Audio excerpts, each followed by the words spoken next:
इचलकरंजीतल्या भरपूर लोकांना माहिती आहे की मी साध्या मागावर व्हिडिओ बनवते आणि इचलकरंजीतले भरपूर लोक अशी पण आहेत की ज्या माझ्या व्हिडिओमध्ये कमेंट करतात की इचलकरंजीत साधे माग म्हणजे आमची शान आहे, इचलकरंजीची ओळख आहे. आज या साध्या मागा पाठीमागचा एक कडू इतिहास सांगतो तुम्हाला.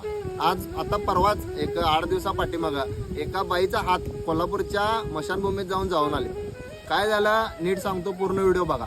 म्हणजे नवरा बायको दोघ जण आहेत. ते नवरा पाळी करतो साध्या मागावर आणि बाई जी आहे ते कारखाना साफ करायला कामाला आहे. तर ती काय करत होती, रोजच्या प्रमाणे त्यांचं रुटीन चालू होतं. एक दिवशी काय झालं की ती बाई माग साफ करण्यासाठी मागाच्या खाली तिनं हात घातला आणि हातात तिचा जे कंडा होता तो कंडा एका मशनीच्या एका नटात अडकला.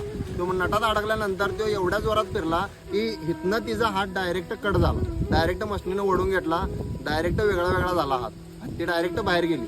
बाहेर गेल्यानंतर बाहेर तिचा नवरा उभारलेला. ती ओरडत होती पण तिचा आवाजच जाई नव्हता कोणापर्यंत. तर विषय काय झाला, तिच्या नवऱ्यापाशी घेऊन गेल्यावर नवऱ्यानं बघितल्यानंतर ते कापड साईडला कापड होतं, ते कापड घेऊन तिनं तिच्या हाताला गुंडाळलं. नवरा तसंच पळत जाऊन गाडी बोलवून घेऊन तिला दवाखान्यात ऍडमिट करण्यात आलं. दवाखान्यात ऍडमिट केल्यावर त्यांनी विचारले की डॉक्टरांनी विचारलं की तिचा हात कुठं आहे, तर तो हात मशनीच्या खाली पडलेला. तो नवरा परत तसा गेला कारखान्यात, तो हात घेऊन परत दवाखान्यात गेला आणि सरकारी दवाखान्यात घेतलं नाही, खाजगी दवाखान्यात त्यांना ऍडमिट करण्यात आला.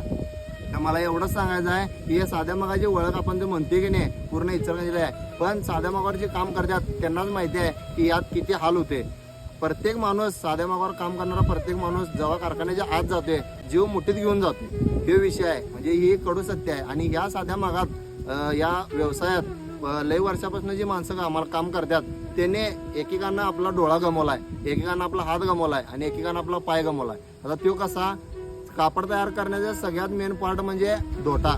आणि ह्यो दोटा असा आहे की नाही, मशीनीचं जर टायमिंग हल्लं किंवा उलारा लागला नाही किंवा मशीनी चालू मशीनमध्ये कुठला जर पार्ट तुटला तर ह्यो दोटा डायरेक्ट मशीन सोडून बाहेर येतोय आणि मशीनीच्या जवळ कोण पण असेल त्याला डायरेक्ट जाऊन लागतो. ह्यो म्हणजे एवढ्या प्रेशरमध्ये लागतोय की आपण त्याला थांबवू पण शकत नाही. तर इचलकरंजीला सगळ्यांना माझं हे सांगणं आहे की व्यवस्थित तुम्ही बघून सगळ्या गोष्टीचं काम करा. साध्या मागावर काम करणाऱ्या सगळ्यांना सल्यूट आहे आत्ता पण, कारण का त्याने काय जे काम करतात हे फक्त त्यांना माहिती आहे की किती कष्टाने ते काम करावं लागते आणि असंच साधं कापड तयार होत नाही.